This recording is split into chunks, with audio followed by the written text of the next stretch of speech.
I crawled out of bed. That was basically what I did today. That's a good, like, that's good. I mean, doing better than me. We're good.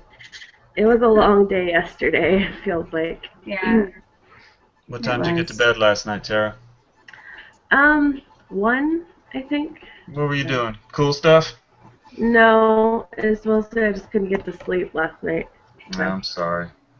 I got to But sleep just fine, but then I woke up at like 6 o'clock this morning and I couldn't get back to sleep. Oh, that's the worst. That's my complaint. The kind of, husband is gone, so I've been having problems sleeping at night. Last time we did a hangout, your husband was gone too, wasn't he? He comes home today. He was gone for 2 weeks. Where was he? He was doing National Guard stuff. That's right. I remember you told me that. Yep. Tons of fun. Awesome. You excited to see him again, or are you nervous to have you? I'm excited to see him. Or maybe you might have gotten used to having the place to yourself. A little bit, but kind of lonely. aw. Oh, there's somebody in the background. Look at them. Yeah, that's my husband. Yep. He's playing Dishonored, and he has it on mute for me, which is really nice of him. Very sweet. Yeah. How you doing? Surviving? Yeah, are you dying? Not yet, hopefully. Hmm. I'm literally beginning stages of the game, so Oh, it's okay. Have no fun. telling. But yeah, all the fun things. Oh, excuse me. Ah. What has everybody been up to this week? Well, What is I it? worked, Okay. and I didn't write anything because I was working and lazy. Hopefully next week or so I'll get my Got butt a in little bit gear. of writing done. I got some writing done on Friday with my friend Kate. We went to a local bar, and it's this kind of bar that they also sell coffee. You can, it's sort of like a hybrid between a coffee house and a bar. Yeah. So we went there in the morning, started off with coffee, and stayed about noontime, got a sandwich and a beer, and I got some decent words written. Nothing life-changing, but a little bit. I want a bar I can write at. It'd be fun. That would be wonderful. Yeah, it's got to be the right place. I mean, it Mhm. can't be one of those bars that, has TVs everywhere and music blaring and whatnot. It's got to have the right feel to it. Yep. I feel lucky Make it that I open. found one here. That's cool. I haven't really explored any of our town's bars or cafes yet. There's not a lot of them that, I don't know, you can actually get into Yeah. that do that. How about like a Denny's or something? I like Denny's. We I live don't in a think we very small town. Both of you live in the Yeah. same town? Yeah, Yeah. we're a house away. Oh, so it'd almost be easier to, like, have you guys thought about just stringing stringing a couple tin cans in a string or something? Yep, basically. Yeah. I think our first hangout, I was over there, and we were just on her webcam on her computer, but it had a lot of echo, and finally got one from mine, so it's kind of crappy, but it works.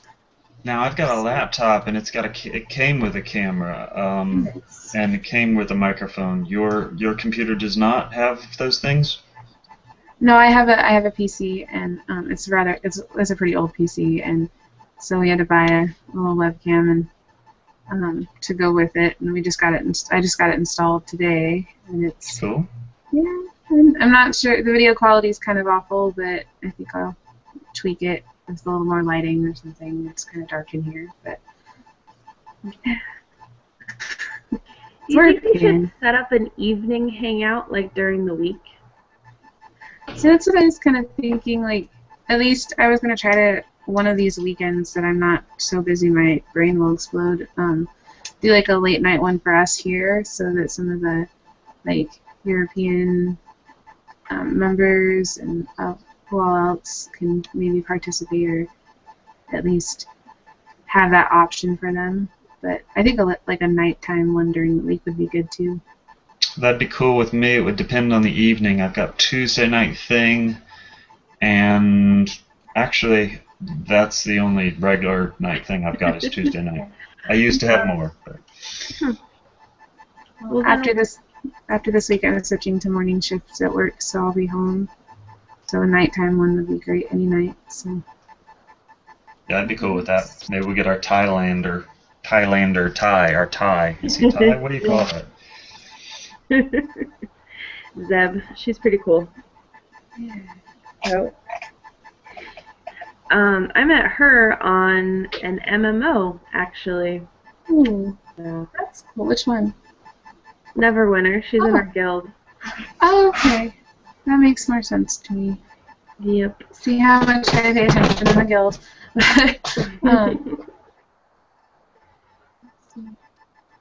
So what do you guys think of the story that is being written on our website? Have you read it, though? I haven't gotten a chance to. Is it good so far? Yeah, it's really good. I was kind of worried after seeing the responses that people think that they can only write so much, because I'm okay with someone wants to take off and write like a whole thing too.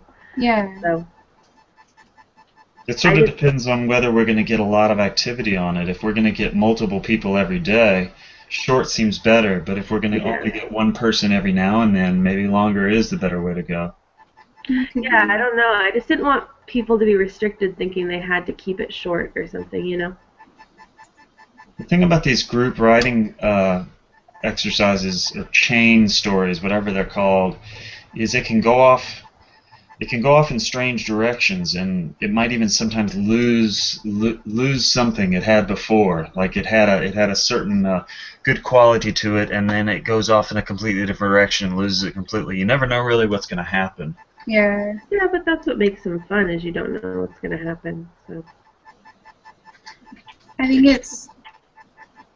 think the like freedom of it is a really good thing. I think And the if I fact take that it can go negative directions is a positive, because they can kind of do whatever. I don't know, makes no sense. right now we've got a child, an orphan. No, not an orphan. She's still got a mother, and doesn't know a thing about her father. And a box just showed up at the front door, and the box appears to be covered in dirt. And I think she put it under her bed. And if I am the next person to write, I'm extremely tempted to make it a human head. Although I think that would probably end the story pretty quickly. I don't know. That would definitely change it. I don't know who wrote the one with the box part, but I think they were trying to come across the fact that the box had been through a lot, like it had come from a far away or something. Yeah. So, I don't know. That's what I read into it personally. No, we could go so many different directions with it. We could have they open it up and it's like a portal into another world, like Narnia or something. It could be awesome in that way, or it could be horrible, like it's a human head or her father's hand. It could be some sort of journal that is like a treasure map thingy that she has to figure out, and it's her inheritance. Who sent her the box? Maybe that's a starting point. We'll have to see. I'm going to have to read this story. It sounds pretty amazing. Well, there's not much to it, but there's not a lot to it yet. Yeah. So the question is, who's going to take it next? Because whoever takes it next might actually be able to set the story in the direction it's going to go. I don't know. See, I want Dustin to get on the site and then put his 2 cents in the story. We have a friend who is this really amazing writer. Like he was. He's in our group. Yeah. He is he's my D&D DM, and he's one of the most creative people I've ever met in my life, and he just can improv things out his butt, and it's just crazy. He's amazing. I would love to see him writing more, so that's why we kind of browbeat him into joining, and I really just do want to see him do some more Now, when you guys say he's in your group, what do you mean? He's in the Awkward Authors. Okay. Have we heard much from him? His name is Dustin. Just a little post. I think he introduced himself on one post, and his name is Dustin Sipes. Yeah, he's posted a few times in our group. Let me look. He's a talented writer? Yeah. Yes. He hasn't really, like, he has a big family right now, and he's working a lot, so I don't think he's had a lot of time to do very much, but let's see. He's got a different mind when it comes to coming up with stuff, which is really neat. You never know what he's gonna do. Kind of one of those things. So. But you say that he hasn't been writing a lot lately? No, he's kind of.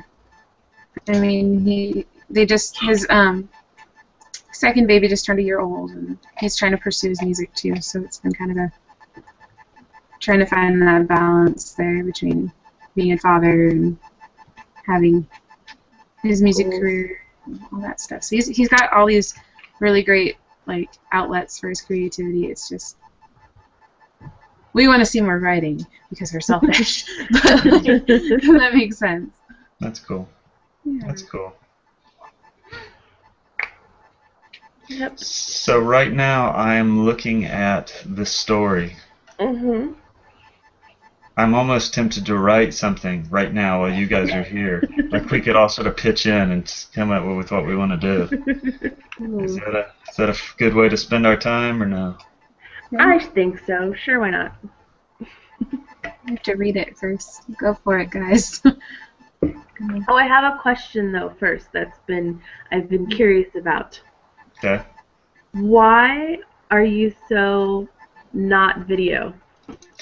That's an extremely good question.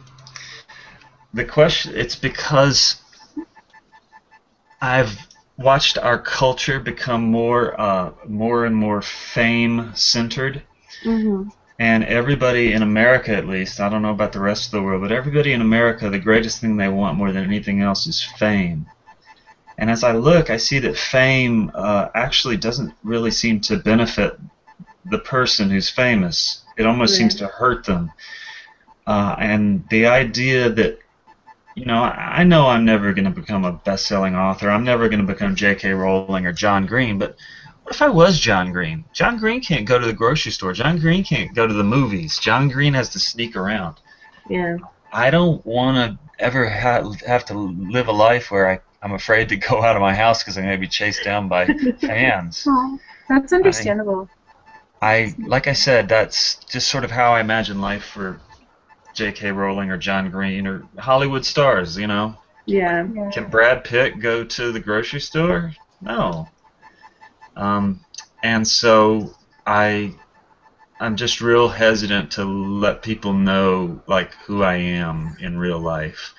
And I think that there's a part of me, I'm a little worried that I'm all paranoid and weird psychologically, but then, I rationalize it by saying, do you really want to become J.K. Rowling? She can't walk down the streets in London. She'd be mobbed. Yeah. So, I don't know. What do y'all think of that? You think that's silly, or do you think that makes a certain sense? I think that you have a very distinct voice. Yeah. So as soon as you say something, I think someone would be like, he sounds familiar, kind of like, oh, that person looks familiar. So. Not that we're trying to force you into hiding. No, it's fine. It's whatever you're comfortable with. I was just curious on the reasoning. That was just all. So what you're saying is that if I do become famous, I just have to make sure I never speak because people will recognize my voice. I got you. I can totally do that. I'm willing to be mute for as long as it takes, really. I think that's a good philosophy, though. Hi. Okay. Yeah, you're not allowed on my desk, though. Oh, Kitty. There's Kitty. She's crazy and evil. And she's crying. Okay, get down. You know you're not supposed to cry. Okay. Anyway, you were saying, I think it's a really good philosophy. I don't intend to become famous, so I'm not too worried about it, but I hope your writing is really successful enough that becomes an issue for you. I mean, not that you have to hide that, but I mean that Does that make sense at all? It does You know make what I'm trying to say? sense. It I does what make I'm sense. trying to say, not be offensive at all. Derp, derp. Mm. I But, think yeah, that's also a lot of things like if you actually see someone that you think is famous, you always second guess it. Like if I saw Hank Green or John Green or somewhere, like I'd be like, is that them? I don't know if that's them. It kind of looks like them. You know what I mean? Would you go ask them? I have no idea. If Brad Pitt were walking down the street in your town, what would your response be? I don't really care for Brad Pitt. Okay, well, let's think of somebody else. Whoever, anybody. Are you the type of person who approaches Okay. the famous, or are you the person? Here's an example. So, oh my goodness. Can you hear her Viggo purring? Mortensen. Viggo Mortensen lives out in Hope, Yeah. which is like 20 minutes from where we live. He has a place out there, and he comes into our town all the time. And he looks so different because he's just a normal person. Yeah. You know, he doesn't look like he does in his movies. He's honestly a really outdoorsy guy, so he'll come into town to go rent movies or go to the grocery store or whatever, and he looks really grubby. You know, he looks like dirty because he's been working outside with his horses or whatever, and no one ever recognizes him because, you know, he doesn't look like himself because he looks normal. You know what I mean? Does that make sense? Yeah. Okay. So it's kind of there's a lot of nice times that- we'll see him and we don't even know it's him and stuff. So or I'll yell at him for driving crazy in town because I hate all of the drivers in our town, all of them, or something like that. Like, I feel like while there are probably maybe in cities there might be more of an issue with famous people being tracked down by their fans, but I don't think like out where we live it's not. People don't care as long as you don't. I don't know. So just to become famous, move somewhere remote. yeah. I've heard that one of the best places you can live if you're famous is New York City because for some reason people don't bother you there. That makes sense too. I don't know this, but I've heard this. So. Well, people That's don't really possible. go to New York City to see the celebrities. They go to LA to see the celebrities. You Good know, point. I wonder how it is for Yeah. people in LA. it's got to be annoying, or they love it. Who knows? I just couldn't imagine being followed around by like someone with a camera all the time. Like, it's, I happy just in think my- it's cool how they write like "fuck" on their forehead or something just so they can't sell the photos. Oh, I didn't know about that. Is that a thing now? So who did that? Somebody did I that. don't remember. I know the one that I really liked was it Joseph Gordon-Levitt, and he kept like interviewing the paparazzi. Like he would ask the same questions they were asking him or something like that. Should we just Oh. like do the repeating game where he just says everything they say back to them? I think that would be kind of entertaining know, to watch. Daniel Radcliffe wore the same exact clothes for every time he left the theater after his Broadway show, so that they couldn't sell more than one day's worth of photos because it was all considered one day because he was wearing the same clothes. It looked like the same day. So they couldn't, they couldn't convince their editors that it was new photography. They'll just say, no, that's from last Wednesday. Yep. That's Exactly. great. Love that. So the two of you do not expect to become famous, but I imagine you wouldn't mind having a best-selling author, best-selling book, right? Oh no, I wouldn't mind at all. I don't write for other people. I write for myself. So Do you? yeah, I don't have enough confidence in my own writing at this time to feel like I want that to be out there for the world to look at. So I'm kind of comfortable in I'm just writing because I'm writing, not. That's cool. I don't That's cool. I think that So, when I first started writing, I thought I was a good writer, but I now sort of look back at some of that older stuff and think to myself how much I've improved and how much better the stuff I put out now is. maybe there'll come a time when you feel that sort of confidence that you think to yourself, you know what, that older stuff I did, that's not publishable, but this new stuff, this new story I got is really solid. Maybe that'll happen, and you'll decide, okay, it's time to release this to the public. Could be. I mean, I'm so different from when I was, the person I was like 5 years ago that, who knows, you can be right. I don't know. It's not really, I guess it's just not something I think about, so. Can you hear her purring? She is so loud right now. No, can't hear. Okay, it's like rumbling in my chest, so she's just chilling. This is the most calm she has been in months. Sorry. My cat is my surrogate child right now, so. Anyway, sorry, off topic, but. No, one thing I've always wanted to do is go on tour. Book tour? Yeah, that's my main goal, but like when I was in school getting my degree, I always wanted to be like some sort of band manager kind of person, and I would go on tour as a band manager. That's what I wanted to do when I was in college. You think it would be just as much fun if it was for books instead of for music? Oh yeah, because then it'd be all about me. So, in other words, Tara is a little more narcissistic than I am. So. I'm awesome. Yeah. Yeah. I was an only child, so I think that was just like reinforced what was already there. Yeah, there you go. I was an only child.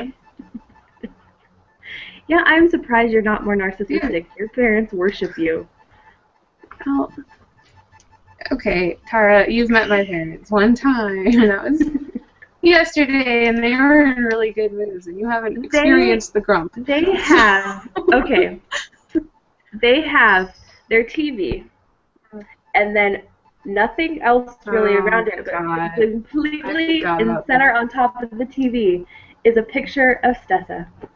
So they're looking at the TV all the time and Stessa. Yeah. It's sort of like a shrine. Do they have candles around? Yes, they actually do. And my parents are awesome. I love them with all my heart. Came over here and farted at me and left. Oh, excellent. Bitch. Right? I'm not sure they're awesome. They're just hi, don't move. They're not chill. They are very secluded and solitary. Excuse me! Do not bite me. Thank you. Very solitary, and they just have kind of excluded themselves from. Yeah, you're done. Thank you. Like they've kind of cut out a lot of people in their lives and just kind of become I'm their only outlet to the outside world sort of thing. So yeah, they have a Stessa shrine, and it's kind of creepy. My parents are wonderful. Cute. It's adorable. Let me ask y'all a question about families. Do you think that you could, or maybe even perhaps you have, written fiction about your family? Change the names, change some of the details, but in essence it's about your life growing up. Have you done that? Not exactly. I will sometimes I will base a character on a family member.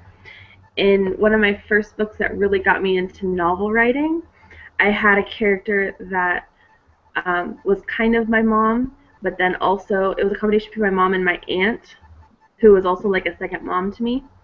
And they've got drastically different personalities, so when I put them into one character, it was really kind of neat. So I did that one. Have they read it? Yes, my aunt did. And did she recognize what was going on there?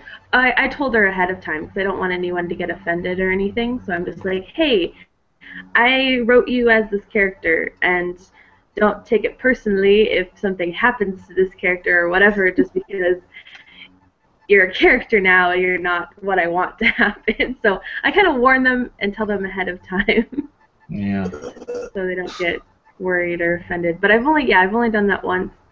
I There is a character in my story that I'm working on now. He is based on my husband before I met him, if that makes sense. The way you imagine your husband was back in the day? Well, when I first met him and all the stories that I hear, and then he was very much more dark and brooding and cynical, Mm. and it's made an interesting character. So yes, I have a character based on that, and it's been fun actually. How about you, Stessa? I I don't think I've consciously written anyone in my life into any of my characters, but I'm sure that there's a lot of influence there. I have not intentionally based anyone, but it's you kind of you write what you know anyway. That's the thing about it, is I wonder if it's unavoidable. You know, if you try and write about a family, is it unavoidable that your family dynamics are going to come into it, even if you don't intend it? I feel like it's when I feel like you can only truly know the experience of your own family.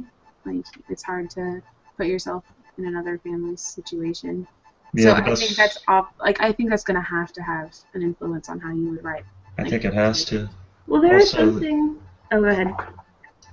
I was just going to say that if our number one experience with families is our own, perhaps our number two experience are the families that we've read about. You know, I not only know what I grew up with, but I kind of know what the Weasley house is like, and I kind of know what, whoever those Little Women were. They're it's just you can kind of compare and contrast. Oh, they were so happy in this way, but they had these problems. My family was happy in this way, but we had our problems. That sort of thing. Yeah. That makes sense. Yeah. So maybe when I write, I have a little bit of my family and a little bit of the Weasleys. I don't know. Nice. I think a lot of what we read really influences what we write, and I think the more we read, the more different genres read, the more expansive our writing can be. I But I agree. also think there's things in our families that you don't realize is not normal. Does that make sense? Because it's Yeah. things that you don't know until it's not maybe something you talk about all the time, so you don't always like compare and contrast. That this happened when I grew up, and oh, not everybody's family does that. Okay. Oh, I had no idea. Yeah, I know exactly what you mean. So yeah. I like to, when I write fiction and I write family dynamics, I really try hard not to do too much from my family.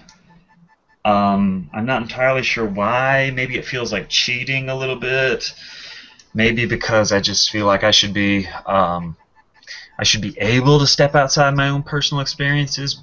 But I do know that um, it's impossible. There's no way that I'm going to be able to rule it all out. There's no way I'm going to be able to avoid some tint of my own life and my own family. And I think that's probably just fine, as long as I keep it in mind.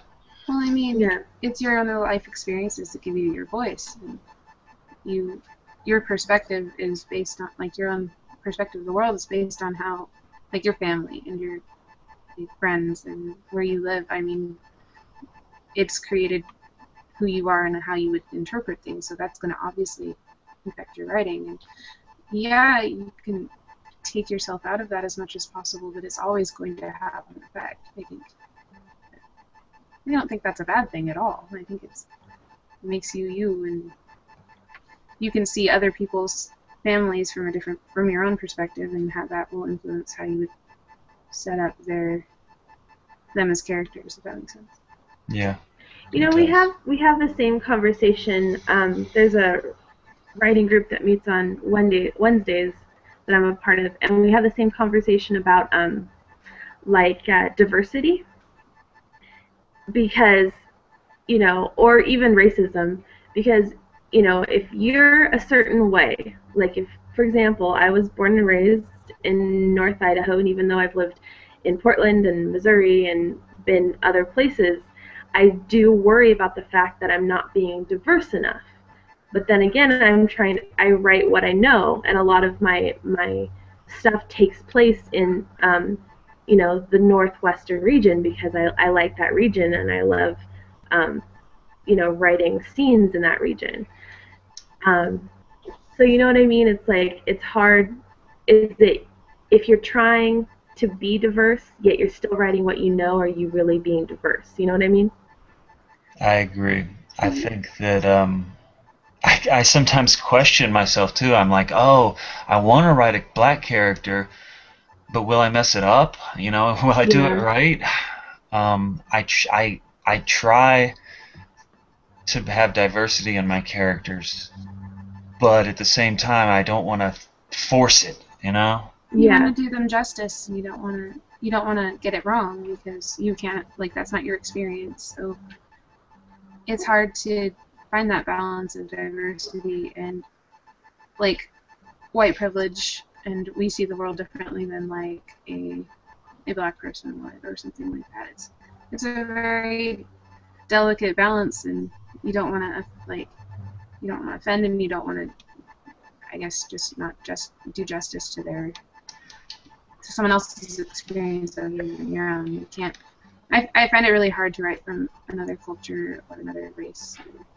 And while it would be wonderful for that to not be a factor, it is because you don't want to speak for someone that's not yourself. And it's kind of hard to find that. Here's a question. When I write a character, well, actually, even when I read a character in somebody else's book, I guess I just sort of assume they're white unless I'm told Yeah. otherwise. And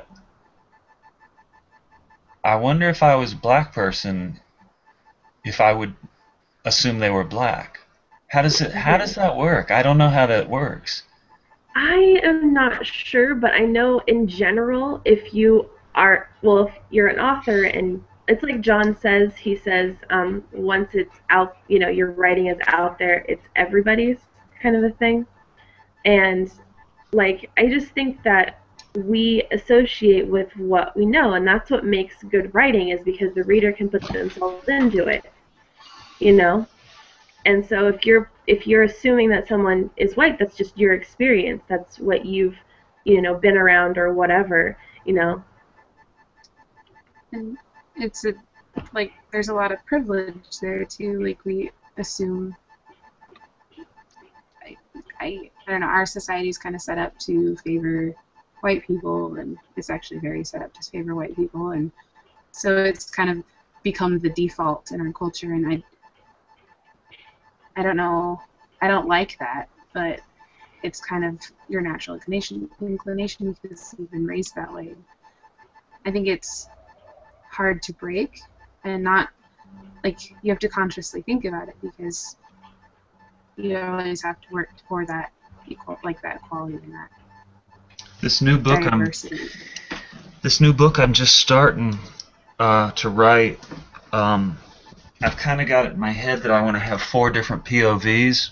Mm-hmm. Something I've never tried before, and it seems slightly dangerous, and I might not pull it off. But I sort of have it in my mind that one of them is definitely going to be black, and one of them I think is going to be Latina. One of them might be Asian, might not be. I haven't decided yet. And one of them is going to be a lesbian. So I feel like this could either be really fun or it could be a recipe for disaster, and it's just going to go flying off the rails in this huge wreck. And I really don't know if I can pull this off. I guess the only way to do it is to try. You never know until you try. Yeah, I'm kind of looking forward to the challenge, to be honest. But how will I do? Will I be able to pull off first-person lesbian? Will I be able to pull off first-person black? I have no idea. I'm gonna try though. Well, John wrote as a girl for the first time. I've written as a girl. I think I pulled off girl. But she was a white girl, so Okay. yeah. Here's what I think, though. Are you? I mean, not to get too personal, but are you heterosexual or? I'm straight. Okay.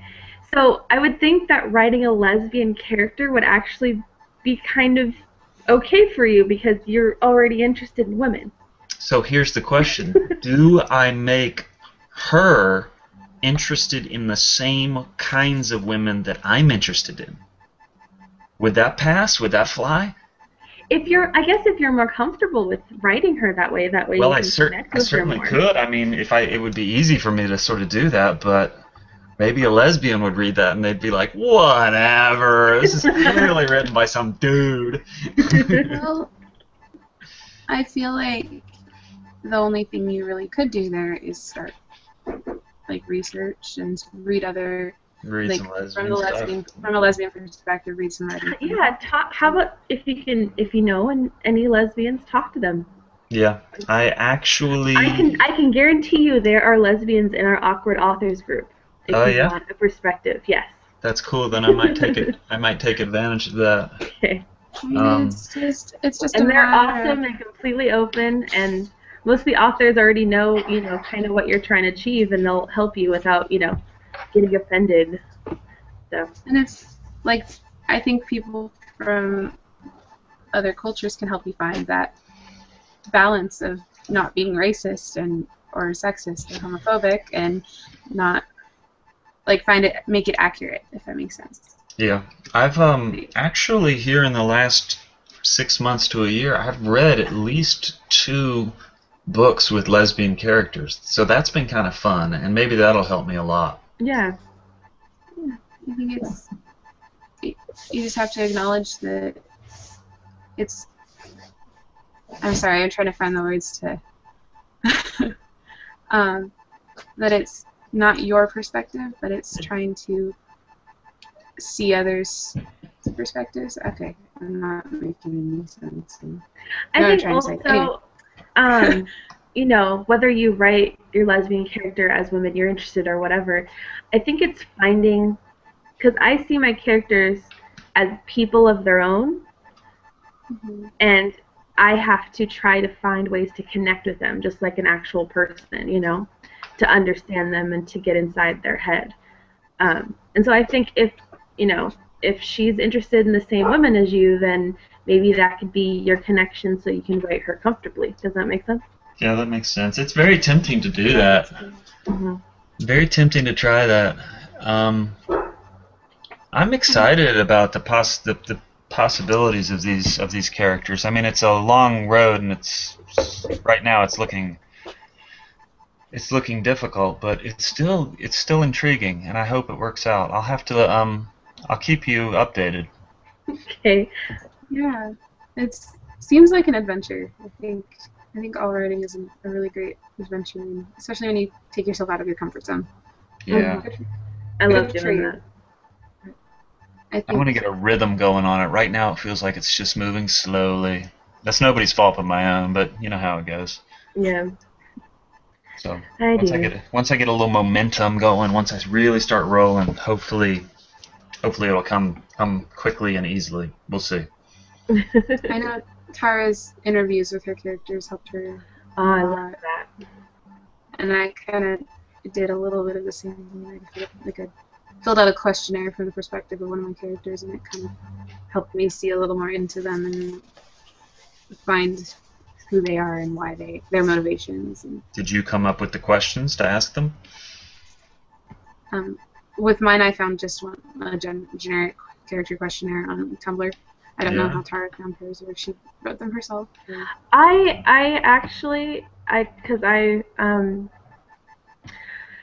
Since I was a journalism PR minor in college and through high school, I actually just kind of did it like I would interview anyone for a feature piece or whatever.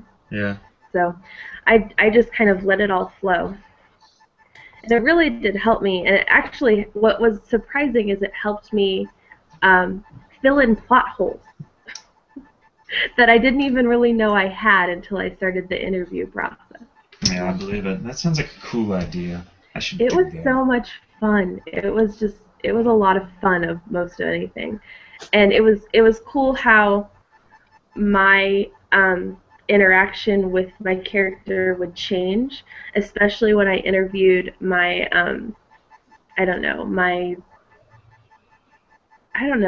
he's not exactly evil, but he's like my bad character, but he's not exactly, I don't know how to explain him.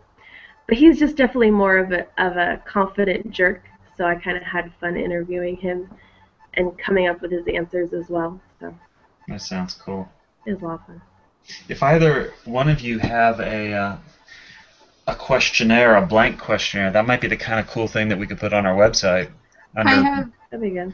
writing I have tools or whatever. posted on the Facebook page. I'm pretty sure I posted a link to some really great questionnaires, and I'll dig those up and have Tara or Callie put them on the website, or links to them, so that we can. You can put them on the website. Or do I have editing powers? I don't know. I don't know, but you could at least make a post. Okay, well, I guess I can make a post. In writing advice. Yeah, that's In true. writing advice.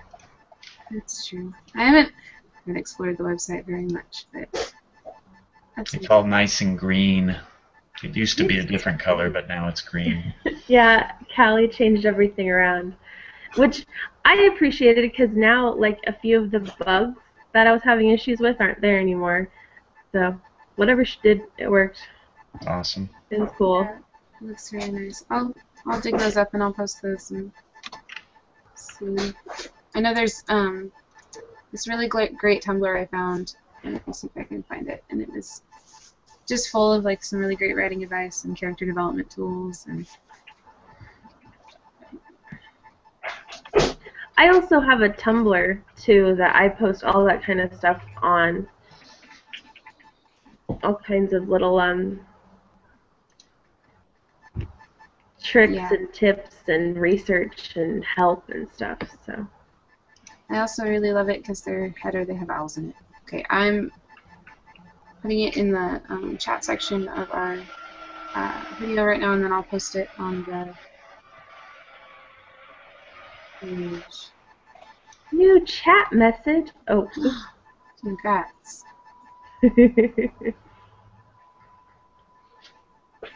Yeah, I really thought it was a great resource. But anyway. I just love connecting with characters. I'm a very character-driven kind of writer.